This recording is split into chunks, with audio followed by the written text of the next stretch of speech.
நண்பர்களே, வணக்கம். நான் ஞானப்பிரகாசம், சென்னை திருவனந்தபுரம் பேசுறேன். நேற்று இன்னைக்கிலேருந்து நிறைய தொடர்ச்சியா பதிவுகள் போட்டுட்டு இருக்கேன். குறிப்பா நேற்று திமுக ஏன் தோற்கடிக்கப்படக்கூடாதுன்னு கேட்டேங்க. அதுக்கப்புறமா அதிமுக ஏன் தோற்கடிக்கப்பட வேண்டும் பதிவு பண்ணீங்க.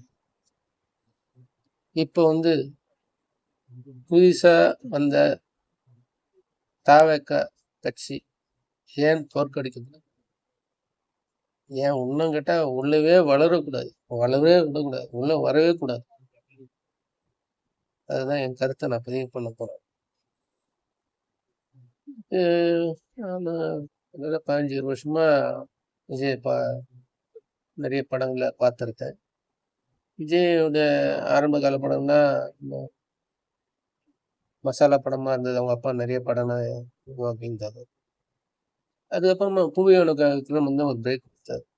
நல்லா நடிச்சு காதலிக்க மரியாதைலாம் ரொம்ப அறிமுகம். என்னன்னா, எனக்கு விஜய் கிட்ட என்ன ரொம்ப பிடிச்சது என்னன்னா, விஜய் டான்ஸ் ரொம்ப பிடிக்கும். அவரை மாதிரி ஆடுறது ரொம்ப யாரும் இல்லை. அவரும் பிரபுதேவும் ஒரு படத்துல ஆடுவார், ரொம்ப அருமையா நிறைய டான்ஸ். ஆனா அவர் நிறைய கதைகள்ல படங்கள் அதுக்கப்புறம் நிறைய நடிக்கல. அதுக்கப்புறம் திரும்ப மசாலா படம் ரஜினியை ஸ்டைல்ல ஃபாலோ பண்ணி அதே மாதிரி படம் இருந்துச்சு. நிறைய ஒரு மாஸ் ஹீரோவா உருவாகி வந்தார். ரஜினிக்கு அடுத்ததுல ரஜினிக்குள்ள உச்ச நடிகரா இருக்கு. மற்றபடி விஜய் படத்துல மிகப்பெரிய கதையும் ஒரு நேஷனல் அவார்டு வாங்குறதுக்கு மிகப்பெரிய நடிப்பு எதுவும் இல்லை. கேட்டா விஜய்க்கு அழகுட தெரியாது.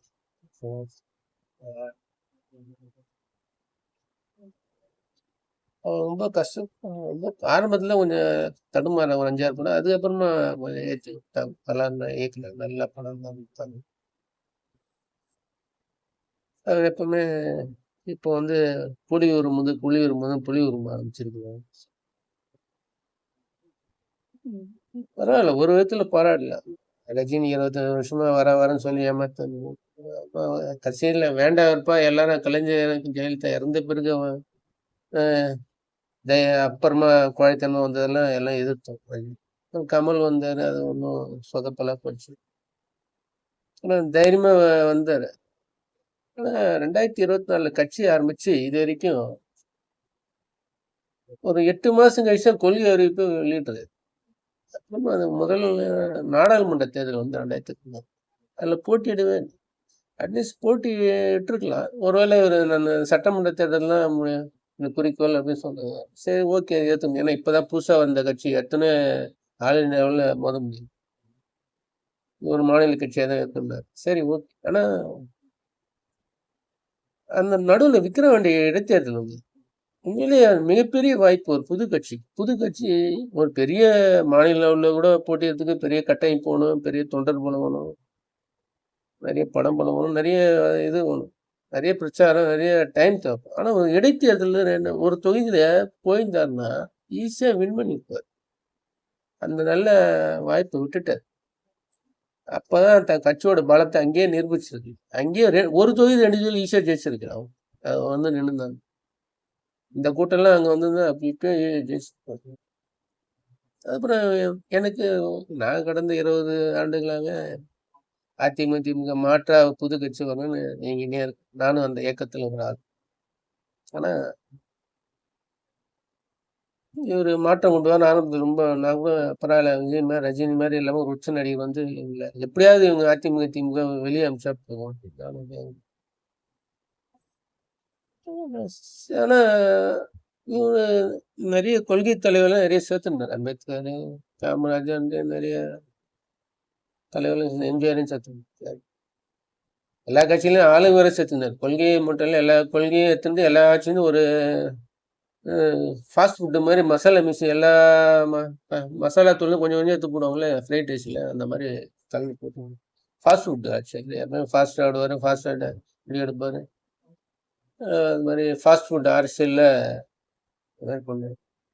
ஆனா என்ன ஒரு மிகப்பெரிய எனக்கு சடனா ஒரு அதிர்ச்சி எப்போ வந்ததுன்னா, இந்த கரூர் சம்பவம். கரூர் சம்பவத்துல இவர பார்க்க தான் எல்லாரும் வந்தாங்க நடிகர். அந்த எல்லாமே ரசிகர் தான். ஆனா, அதுல திடீர்னு ஒரு கூட்ட நெரிசல் 41 பேர் இறந்தது.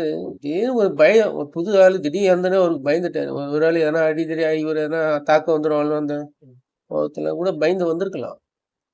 ஆனா, அது அடுத்த நாள் 1 நாள் 2 நாள்ல திரும்ப போய் ஹாஸ்பிட்டல்ல போய் பார்த்துருந்தாருன்னா, ஒரு அறிக்கை விட்டுட்டு அது ஐயோ! என்னால இந்த மாரி நடந்துச்சு. ஹாஸ்பிட்டல்ல பார்த்துருந்தாருன்னா, உண்மையிலேயே அவரு தான் தலைவர். ஒரு இப்ப சமீபத்துல கமல் சொன்ன மாரி, நான் கமலோட ரசிகர் தான். படத்துல ஆனா, ஒரு உண்மையான தலைவன் வந்து ஆபத்துல இருக்கிற மக்கள் உதவி ஓடி வரணும். ஆனா, அங்கருந்து ஓடி ஓடக்கூடாது. ஓடிட்டேன். அதுக்கப்புறமா ஒரு 10, 15 நாள் ஆளே காணோம். அப்புறம் 70 நாள் ஆளே காணோம். அப்புறம் நடுவுல ஒரு 10, 15 நிமிஷம் வீடியோ போட்டார். அதுல கொஞ்சம் கூட வருத்தமோ, மன்னிப்போ எதுவுமே கேட்கல. ஒண்ணுமே வருத்தமே ஒரே அதாவது உண்மை நடிகன்ற நடிகன்ற கூட நிரூபிக்கல. நடிகர்ன்றவன் அட்லீஸ்ட் நடிச்சாவது வருத்தப்படாம நடிச்சா நடிச்சிருக்கலாம். அது கூட அழத் தெரியல. நடிக்க தெரியல. ஒருவேளை டைரக்டர் வந்து டேக் ஷாட் கீட்டுன்னு சொன்னாதான் நடிக்க தெரியுமான்னு எனக்கு தெரியல. அப்புறமா 70 நாள் கழிச்சு அப்புறம் பிரச்சாரத்துக்கு வரணும்னு வந்து அப்புறம் அங்க தடை பண்றா நிறைய விதிகள் போடுறாங்க. பிரச்சனை நடக்குது. ஏன்னா பிரச்சாரம் பண்ண விட மாட்டாங்க. இது வரைக்கும் அவருடைய நான் திமுக, தீசக்தி, திமுக, ஸ்டாலின் சார்னு ஒரே அட்டாக். யாரு இப்ப வளர்ந்த கட்சியை தாக்கிட்டா நீங்க பெரிய ஆள் ஆயிடும். யார் ஆளுங்கட்சி அவங்களை ஏத்துட்டா அடுத்த ஆளுங்கட்சி நீங்க ஆயிடுவீங்களா? அவ்வளவு சுலபமா அவ்வளவு முட்டாளான தமிழ்நாட்டு மக்கள். உங்ககிட்ட திமுக வேண்டாம் சொல்றீங்க. அதே சமயம் அதிமுக வேண்டாம், ஏன் பாஜக வேண்டாம், மற்ற கட்சிங்க வேண்டாம்னு எதுவும் சொல்லல. உங்க கூட்டணியில உங்க தலைமையில கூட்டணி ஆட்சி அமைப்போம் எல்லாரும் வாங்கன்னு கொடுப்பீங்க. ஆனா யாருமே வரல. அதுல இருந்து உங்க லட்சணம் தெரிஞ்சு போச்சு. உங்களை நம்பி யாருமே வரல. உங்களை நம்பி காங்கிரஸ் வரா மாதிரி சும்மா பில்டப் பண்ணிச்சு. ஆனா வரல. ஆனா உங்ககிட்ட சரி உங்க திமுக மாற்று என்ன? உங்ககிட்ட பிறப்புக்கும் எல்லா உயிருக்குன்னு போட்டு அதுல திராவிடம் பிளஸ் தமிழ் தேசியம் போடுவீங்க. இதுல என்ன திராவிடம் பிளஸ் தமிழ் தேசியம்? யாரா ஒண்ணு இல்ல சொல்லணும். இன்னும் திராவிடம் சொல்லு இல்ல தமிழ் தேசியம். இதே ரெண்டும் கட்டாது. உங்களுக்கு கொள்கை என்ன? என்ன திட்டம் என்ன? எதுவுமே இல்லை. நீங்க நினைச்சது கட்சி 2 வருஷத்துல எவ்வளவோ டெவலப் பண்ணீங்களா? எவ்வளவோ போராடி இருக்கலாம். எவ்வளவு மக்கள் பிரச்சனை குரல் கொடுத்துருக்கலாம். நீ இறங்கி போராட சொன்ன இந்த பார்க்க வந்த கூட்டத்தோட போராட்ட கூட்டம் பயங்கரம். இந்த கவர்மெண்டே கவுந்துட்டு இருக்கு. DMK government. நீ நல்ல வாய்ப்பை மிஸ் பண்ணு. உங்களுக்கு கட்சி நடத்த தெரியல, அனுபவம் தெரியல, உங்களுக்கு கட்டமைப்பு இல்லை, உங்களை பின்னாடி இருந்து யாராவது இயக்குறாங்க. நிறைய குற்றச்சாட்டு. அது உண்மையாக தான் நம்புற மாதிரி. ஏன்னா எழுதி வச்சு தான் படிக்கிறீங்க. உங்க பின்னாடி ஆதவ புசி ஆனந்த் இந்த மாதிரி நிறைய பேர் அவங்களாம் உங்களை வச்சு வளரணும்னு நினைக்கிறாங்க. இதுக்கு நடுவில் உங்க குடும்ப பிரச்சனை. பொதுவாக குடும்ப பிரச்சனை ஏதோ மனைவி விவகாரத்தை ஆச்சு, அது வெளியில வந்தது. ஆனா அது நீங்க அதுக்கு ஒருத்தர் பப்ளிக் மீடியா சொன்னா ரொம்ப ஷாக்கிங்கா இருக்கும். கூட 26 வருஷம் வாழ்ந்து 2 வயசு பசங்கள பெத்தவங்க. இப்போ ஒருத்தர் சொன்னது அதோட ஆச்ச ஷாக்கிங் நியூஸ்னா திரிஷா கூட சுத்தம். நீங்க யாரையாவது ஒருத்தர் கல்யாணம் பண்ண விரும்புனீங்கன்னா, இப்ப கல்யாணம் ஆன மனைவிய முறைப்படி விவாகரத்து பண்ணிட்டு அதுக்கப்புறம் யாரு கூட சுத்தம். அட்லீஸ்ட் மறைமுகமா வச்சிருக்கலாம். பப்ளிக்கா சுத்துறது ஒரு தலைவருக்கு அழகு. பொதுவாக சொல்லுவாங்க தனிப்பட்ட வாழ்க்கை, தனிப்பட்ட பிரச்சனை. குடும்பத்தில் என்ன பிரச்சனையாகுது, எப்படி எப்படி இருக்கிறீங்க, அது எப்படி ஹேண்டில் பண்றீங்க, சரி தனிப்பட்ட வாழ்க்கை தான். ஆனா அதே பப்ளிக் மீட்ல ஒருத்தர் நீ தானே சொன்னீங்க. அப்ப அது எப்படி தனிப்பட்ட பிரச்சனையாகும்? நீங்க தனிப்பட்ட பிரச்சனை எதுக்கு மீட்டிங்ல பேசுறீங்க? நீங்க கம்முன்னு அமைதியா இருந்திருக்கலாம்ல. எல்லாத்துக்கும் தானே அமைதியா இருக்கிறீங்க. எந்த பிரச்சனையும் கொல்ல கொடுக்காம அமைதியா இருந்தீங்கல்ல. உங்களுக்காக செத்தவங்களை வீட்டுக்கு கூப்பிட்டு வந்து பாக்குறீங்க. பொதுவாக செத்தம் கூட்டு நாம போய் துக்கம் சரி பண்ணல, அவன் கூப்பிட்டு பேசுறீங்க. இது என்ன பண்ணியார்த்தம்? ஸோ ஒரு கொள்கை இல்லை, திட்டம் இல்லை, குடும்ப வாழ்க்கை பிரச்சனை. இப்போ பார்த்தீங்கன்னா, இப்போ வேட்பாளர் மனு தாக்குதல்ல உங்க குடும்பத்துக்கே கடன் கொடுத்துக்கிறீங்க. மனைவி, பசங்களுக்கு, அப்பா, அம்மா எல்லாருமே கொடுத்துருக்கீங்க. நீங்க குடும்பத்துக்கே கடன் கொடுத்தவன் நல்ல தகப்பனா, கணவனா இருப்பாங்களா? நல்ல புள்ளையா இருப்பாங்களா? யாராவது குடும்ப உறவுகள் காட்டு. இது யாரு கொடுத்த ஐடியான்னு தெரியல. இதை வந்து வேட்பாளர் மனுவில் வேற காட்டுது. இதுல இப்ப நேத்து வந்து செய்தி வந்து திருச்சி கிழக்கில் 205 கோடி அசையா சொத்து சொல்லுது. ஆனா பெரம்பூர் தொகுதியில 115 கோடி தான் சொத்தும் காட்டிது. 100 கோடி குறைச்சு கட்டியிருக்கு. இதுவே முறைகேடு. ஆரம்பமே ஃப்ராடுத்தனமா இருக்கு.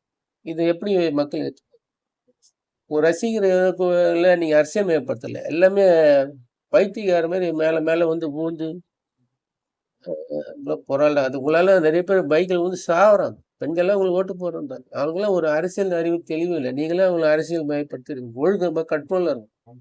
விஜயகாந்த் கூட வந்தாரு. ஆனா அவரு வந்து சினிமாவிலே நிறைய நல்லது செஞ்சார். நிறைய பேர் உடன் வேலை செஞ்சவங்களுக்கு சாப்பாடுலாம் போட்டார்.